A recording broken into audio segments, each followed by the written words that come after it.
Assalamualaikum warahmatullahi wabarakatuh. Kami dari kelompok 3 akan menjelaskan materi tentang kecelakaan kerja sebagai tugas mata kuliah K3 Pesisir dan Kepulauan. Baik, langsung saja kita ke materi. Pengertian dan teori kecelakaan kerja. Kecelakaan kerja adalah kejadian yang tak terduga dan tidak diharapkan. Di belakang peristiwa itu tidak terdapat unsur kesengajaan, lebih-lebih dalam bentuk perencanaan. Menurut Sumakur pada tahun 1989, kecelakaan kerja adalah suatu kecelakaan yang berkaitan dengan hubungan kerja dengan perusahaan.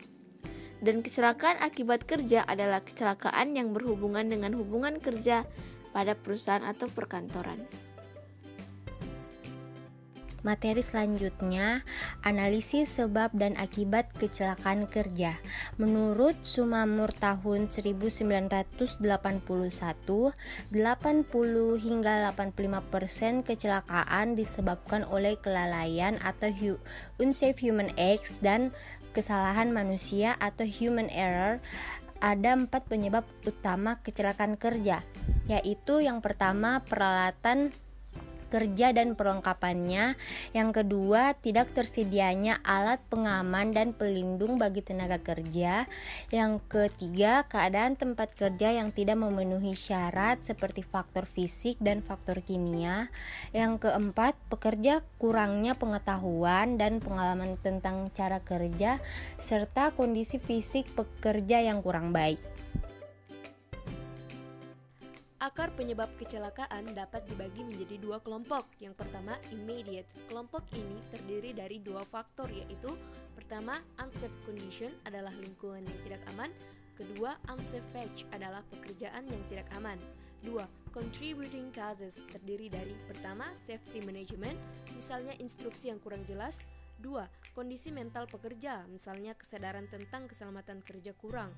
3. Kondisi fisik, misalnya sering kejang. Kemudian kesehatan tidak memenuhi syarat seperti tuli dan mata rabun. Sebab-sebab kecelakaan kerja. Faktor manusia. Yang pertama, umur.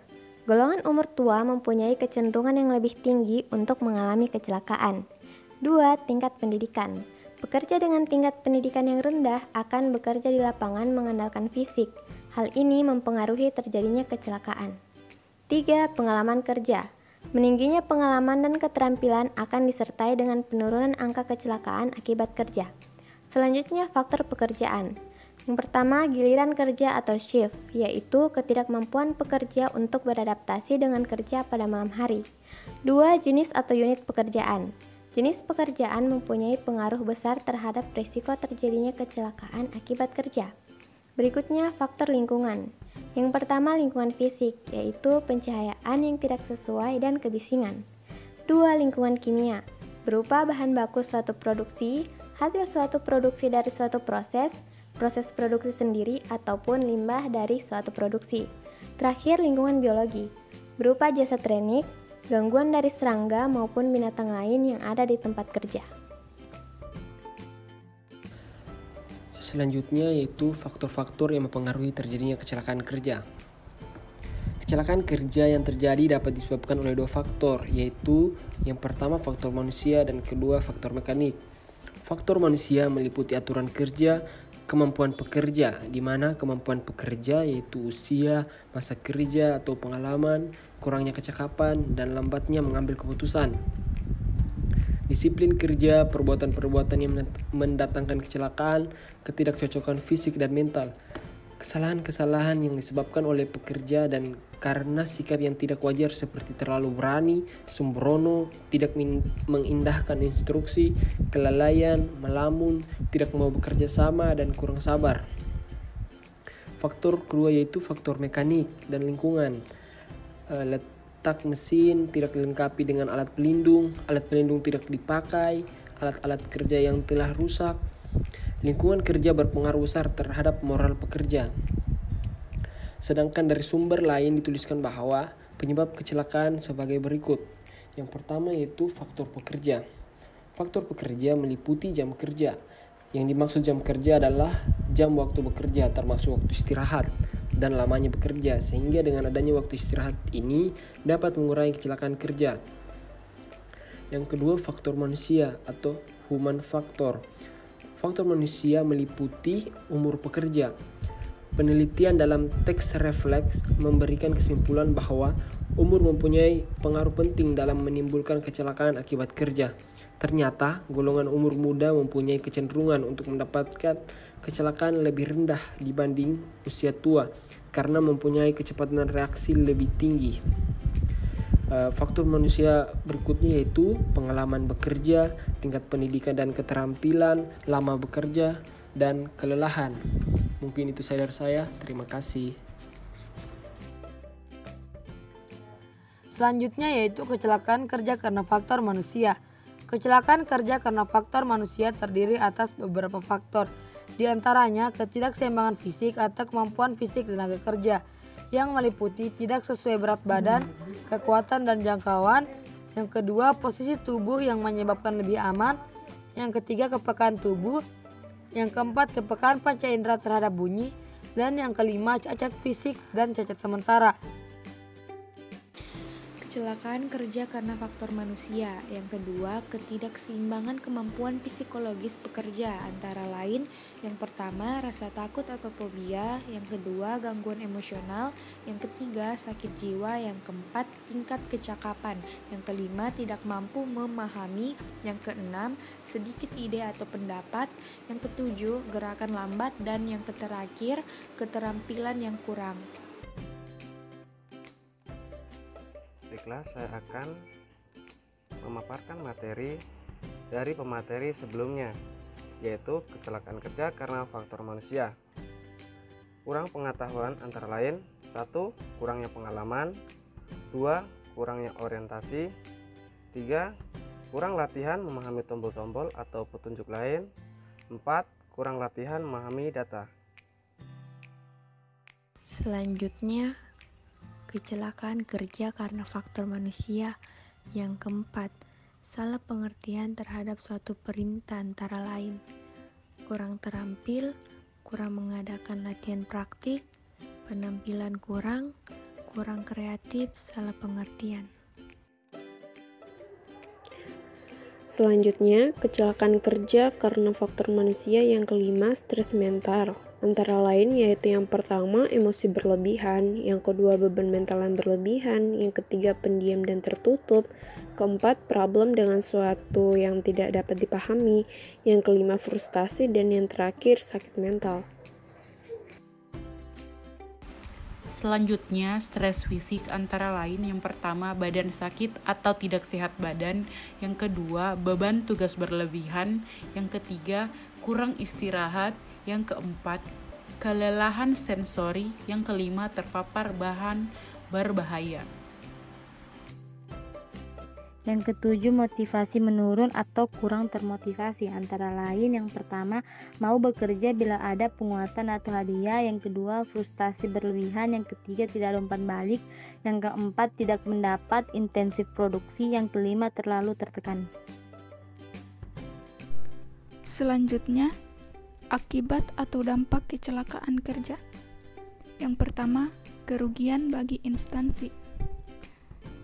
Biaya pengangkutan korban ke rumah sakit, biaya pengobatan, serta penguburan jika ia meninggal.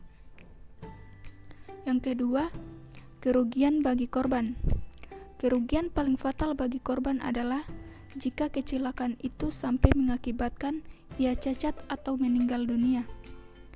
Yang ketiga, kerugian bagi masyarakat dan negara. Akibat kecelakaan, maka beban biaya dibebankan sebagai biaya produksi yang mengakibatkan dibaikannya harga sehingga berpengaruh bagi harga di pasaran. Pencegahan dan penanggulangan kecelakaan kerja. Bagaimanakah kita melaksanakan keselamatan kerja? Bersikap mawas diri terhadap kemungkinan terjadinya kecelakaan bekerja. Bekerjalah dengan serius, cepat, dan teliti, serta tekun tanpa melupakan keselamatan kerja. Hindarkanlah melamun serta sikap tidak peduli dalam bekerja. Janganlah berbuat suatu kebodohan yang mempengaruhi terjadinya kecelakaan. Istirahatlah jika Anda sudah mulai bosan atau lelah. Hindarkanlah bercanda pada waktu bekerja. Janganlah mencoba-coba pada waktu bekerja. Pencegahan dan penanggulangan kecelakaan kerja. Pencegahan kecelakaan kerja dapat dilakukan dengan cara yang pertama yaitu pengamatan risiko bahaya di tempat kerja. Ada dua tipe data untuk mengamati risiko bahaya di tempat kerja, yaitu pengukuran risiko kecelakaan dan penilaian risiko bahaya. Yang kedua yaitu standar operasional prosedur atau SOP adalah pedoman kerja yang harus dipatuhi dan dilakukan dengan benar dan berurutan sesuai instruksi yang tercantum dalam SOP. Perlakuan yang tidak benar dapat menyebabkan kegagalan proses produksi, kerusakan peralatan, dan kecelakaan. Yang ketiga, pengendalian faktor bahaya di tempat kerja. Sumber pencemaran dan faktor bahaya di tempat kerja sangat ditentukan oleh proses produksi yang ada, teknik atau metode yang dipakai, produk yang dihasilkan, dan peralatan yang digunakan. Pengendalian tersebut dapat dilakukan dengan eliminasi dan substitusi, engineering control, dan administrative control. Lanjutan pencegahan kecelakaan kerja dapat dilakukan dengan cara 4. Peningkatan pengetahuan tenaga kerja terhadap keselamatan kerja. Untuk memperkecil kemungkinan terjadinya kecelakaan, perlu memberikan pengetahuan kepada tenaga kerja tentang pentingnya pelaksanaan keselamatan kerja saat melakukan aktivitas kerja agar mereka dapat melaksanakan budaya keselamatan kerja di tempat kerja. Kelima, pemasangan peringatan bahaya kecelakaan di tempat kerja. Untuk menghindari terjadinya kecelakaan, maka perlu dipasang rambu-rambu peringatan berupa papan peringatan, seperti poster, batas area aman, dan lain sebagainya. Selain upaya pencegahan, juga perlu disediakan sarana untuk menanggulangi kecelakaan yang terjadi di tempat kerja, yaitu 1. Penyediaan P3K, 2. Penyediaan peralatan dan perlengkapan tanggap darurat. Pertolongan pertama pada kecelakaan aliran listrik. Yang paling utama adalah menjauhkan korban dari sumber-sumber listrik.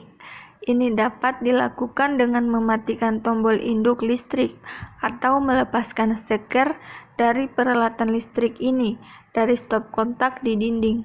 Jika hal ini tidak mungkin, maka kita harus melepaskan korban secara hati-hati dari sumber listrik itu. Perhatikan, di sini akan bahaya yang bisa menimpa diri kita sendiri. Jika mematikan saklar itu tidak bisa cepat-cepat dilakukan, maka kita harus menangani korban yang masih terkena strom. Maka penanganannya sebagai berikut. Berdiri di atas suatu alas yang kering, misal selimut atau matras karet. Lilitkan sesuatu yang kering pada tangan, misal suatu kain atau baju dari kain. Coba dengan suatu tongkat yang kering atau sepotong kayu untuk melepaskan sumber listrik dari korban tersebut atau dorongan steker lepas dari stop kontak di dinding. Jika hal ini tidak dapat dilakukan, coba untuk memegang ujung baju korban dan menariknya dari sumber listrik. Untuk mengatasi keracunan, ada beberapa cara pertolongan pertama pada kecelakaan atau sering disingkat dengan P3K terhadap korban yang terkena bahan toksin atau kimia secara garis besar, yaitu pertama, bila bahan kimia terhirup, maka bawa korban ke lingkungan dengan udara bersih. Kedua, bila bahan kimia masuk mata, cuci bersih dengan air mengalir terus-menerus selama 5-10 menit. Ketiga, meminumkan korban aktif untuk menurunkan konsentrasi zat kimia dengan cara adsorpsi. Keempat, meminumkan air untuk pengenceran. Kelima, meminumkan susu untuk menetralkan dan mengadopsi asam atau basa kuat dan fenol. Keenam, untuk memperlambat atau mengurangi pemasukan racun, maka diberikan garam laksansia. Ketujuh, jika keracunan sudah agak lama, maka korban dibuat muntah untuk mengosongkan lambung dengan memberi larutan NaCl atau garam dapur hangat. Kedelapan, segera bawa ke klinik atau dokter. Itulah tadi penjelasan materi tentang kecelakaan kerja dari kelompok kami. Semoga dapat bermanfaat untuk kita semua. Wassalamualaikum warahmatullahi wabarakatuh.